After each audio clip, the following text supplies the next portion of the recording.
Quality organic கார்டனுக்கு உங்கள் எல்லாரையும் அன்போடு வரவேற்கிறேன். குவாலிட்டி நர்சரி கார்டன் பார்த்துட்ருக்க எல்லாருக்கும் தெரியும் இது புது சேனலுன்ட்டு. இந்த சேனலில் வந்துட்டு வெறும் வெஜிடபிள்ஸ் அண்ட் ஃப்ரூட்ஸை பற்றி வரப்போகுது. சீட் டு ஹார்வெஸ்ட், அதாவது விதைப்புலேருந்து அறுவடை வரைக்கும். அடுத்தது மண்கலவை பாட்டிங் மிக்ஸு. அடுத்தது வந்துட்டு ஃபர்டிலைசர்ஸ், காய்கறி உரத்துக்கு என்னென்ன ஃபர்டிலைசர்ஸ் கொடுக்கணும் அப்படின்றத பற்றி பார்க்க போகிறோம். ஸோ இந்த மாதிரி பலது வெஜிடபிள்ஸை பற்றி பார்க்க போகிறோம். குவாலிட்டி ஆர்கானிக் கார்டன் சேனலுக்கு சப்ஸ்கிரைப் பண்ணிவிட்டு பக்கத்தில் இருக்க பெல் ஐக்கான் அழுத்திட்டு ஆல்ன்ற பட்டனையும் அழுத்துங்க. அப்போ தான் நான் போடுற புது வீடியோஸ் உங்களுக்கு நோட்டிஃபிகேஷனில் வரும்.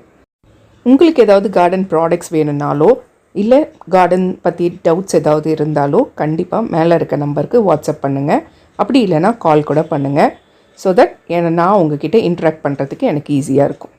இன்றைக்கான வீடியோவில் நம்ம என்ன பார்க்க போகிறோம்னு பார்த்தீங்கன்னா ஒரு சூப்பரான ஃபர்டிலைசர். என்ன ஃபர்டிலைசர் அப்படின்னு கேட்டிங்கன்னா ஒரு டிஃப்ரெண்ட்டான ஃபர்டிலைசர்னே வச்சுக்கோங்களேன். நம்மளோட காய்கறி செடியில் நிறைய பூக்கள் வச்சு அந்த பூக்கள் எல்லாமே காய்களாக மாறுறதுக்கான ஒரு எளிமையான ஃபர்டிலைசர். இப்போ இந்த வெயில் காலத்தில் நம்ம வந்துட்டு நம்ம உடம்புக்கு எப்படி இன்டேக் நல்ல ஒரு குளிர்ச்சியான ஐட்டமும் அதே மாதிரி தண்ணி நிறைய தேவைப்படும், அந்த மாதிரி நம்ம எடுத்துக்கிட்டு நம்ம உடம்ப பத்திரமா பார்த்துக்கிறோமோ அந்த மாதிரி தான் நம்மளோட காய்கறி செடிகளையும் நம்ம பாதுகாக்கணும். ஏன்னா வெயில் கடுமையாக இருக்கும்போது காய்கறி செடி கண்டிப்பாக துவண்டு போகும், நிறைய ப்ராப்ளம்ஸை காய்கறி செடியும் ஃபேஸ் பண்ணும். ஸோ அந்த மாதிரி டைமில் நம்ம அதுங்களுக்கு குளுமையான ஒரு ஃபர்டிலைசரை ஒரு 3 days கேப்பில் கொடுத்துக்கிட்டே வரும்போது நம்மளால் நிறைய ஈல்டிங் காய்கறி செடியிலேருந்து எடுக்க முடியும். ஸோ அந்த மாதிரி ஒரு ஃபர்டிலைசர் தான் இப்போ கொண்டு வந்திருக்கேன். என்னதுன்னு கேட்டிங்கன்னா ஒரு 4-5 வாழைப்பழ தோல் எடுத்து அதை ஃபுல்லாக கட் பண்ணி வச்சுக்கோங்க. அதை வந்துட்டு ஒரு ஏர்டைட் கண்டெய்னரில் சேகரித்து வச்சுக்கோங்க. இப்போ வந்துட்டு அரிசி கழுவுற தண்ணி, அப்படி இல்லைன்னா கஞ்சி தண்ணி. நான் இப்போ எடுத்துருக்கிறது கஞ்சி தண்ணி எடுத்திருக்கேன், சாதம் வடிக்கிற தண்ணி. சப்போஸ் நீங்கள் சாதம் வடிக்க மாட்டீங்க அப்படின்னா அரிசி கழுவுற தண்ணி எடுத்துக்கோங்க. எடுத்துக்கிட்டு அதை அந்த ஏர்டைட் ஃபுல்லாக கண்டெய்னரில் சேகரித்து வச்சுக்கோங்க. இப்போ 3 நாள் அப்படியே விட்டுருங்க. 3 நாள் கழித்து இந்த ஓப்பன் பண்ணி பார்த்தீங்கன்னா நல்லா வந்துட்டு அந்த கஞ்சி தண்ணி புளிச்சிருக்கும், அதே மாதிரி அந்த வாழைப்பழத்தோலும் நல்லா சாஃப்டாகிட்ருக்கும்.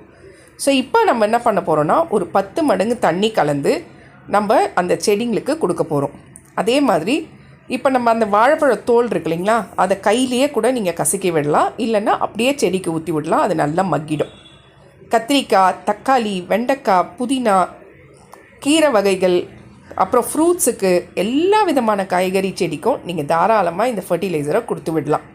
3 நாள் கேப்பில் இந்த ஃபர்டிலைசரை நீங்கள் கொடுக்கும்போது பூக்களும் அதிகமாக வைக்கும், அதே மாதிரி காய்கறிகளும் நிறைய ஈல்டிங் கிடைக்கும். காரணம் வாழைப்பழத்தோலில் அதிகப்படியான பொட்டாசியம் கண்டென்ட் இருக்குது.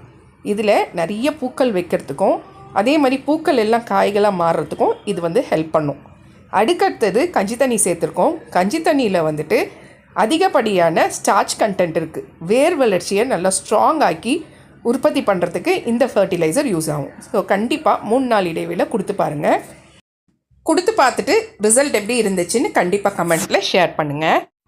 நம்மளோட குவாலிட்டி ப்ராடக்ட்ஸில் நலங்கு மாவு சேல்ஸ் பண்ணிகிட்ருக்கோன்றது உங்கள் எல்லாருக்கும் தெரியும். நிறைய கஸ்டமர்ஸ் எங்கிட்ட வாங்கி சிஸ்டர் சூப்பராக இருக்குது நலங்கு மாவு அப்படின்னு சொல்லிட்டு ரிப்பீட்டடாக வாங்கினவங்க நிறைய பேர்.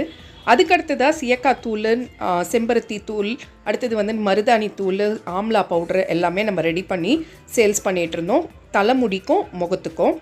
இதுவும் நல்ல ஒரு சேல்ஸு, நல்ல ஒரு ரீச் கொடுத்தது கஸ்டமருக்கு. அடுத்ததாக நம்ம செஞ்சது சோப்பு ரெடி பண்ணோம். சோப்பில் குப்பமேனி சோப்பு, துளசி சோப்பு, நலங்கு மாவு சோப்பு, மஞ்சள் சோப்புன்ட்டு சோப்புலேயே ஒரு 5-6 வெரைட்டி ரெடி பண்ணி அதையும் சேல்ஸ் போட்டோம். எல்லாமே நல்ல ஒரு லாங் லாஸ்டிங்காக இருக்குது, நல்ல ஒரு ஃப்ராக்ரன்ஸ் இருக்குது அப்படின்னு சொல்லி நிறைய கஸ்டமர்ஸ் வாங்க ஆரம்பித்தாங்க. இப்போ நம்ம லான்ச் பண்ணியிருக்கிறது என்னதுன்னு பார்த்தீங்கன்னா ஹேர் ஆயில் தான், குவாலிட்டி ஹேர் ஆயில். இதில் 12 விதமான பொருட்கள் நம்ம சேர்த்துருக்கோம். துளசி, கற்பூரவல்லி, அடுத்தது மருதாணி, செம்பருத்தி இலைன்ட்டு 12 பொருட்கள் சேர்த்துருக்கோம். செக்கில் ஆட்டின தேங்காய் எண்ணெயை வச்சு தான் நம்ம இந்த ஹேர் ஆயிலை ரெடி பண்ணிகிட்ருக்கோம். ஸோ இங்கே இருக்கிற ப்ராடக்ட்ஸில் எது வேணும்னாலும் மேலே இருக்க நம்பருக்கு வாட்ஸ்அப் பண்ணுங்கள். இன்னொரு விஷயம் சொல்லணுன்னா, கண்டிப்பாக உங்கள் சப்போர்ட் இல்லாமல், உங்களோட பிளெஸ்ஸிங்ஸ் இல்லாமல் இந்த அளவுக்கு எங்களால் வந்திருக்க முடியாது. ஸோ இந்த ஹேர் ஆயிலுக்கும் உங்களோட சப்போர்ட்டையும் அன்பையும் எனக்கு கொடுப்பீங்கன்னு நான் நம்புகிறேன். ஸோ இந்த வீடியோ உங்களுக்கு பிடிச்சிருந்தா குவாலிட்டி ஆர்கானிக் கார்டனுக்கு சப்ஸ்கிரைப் பண்ணிவிட்டு பக்கத்தில் இருக்க பெல் ஐக்கான் அழுத்திட்டு ஆல்ன்ற பட்டனையாக அழுத்துங்க. அப்போ தான் நம்ம போடுற புது வீடியோஸ் உங்களுக்கு நோட்டிஃபிகேஷனில் வரும்.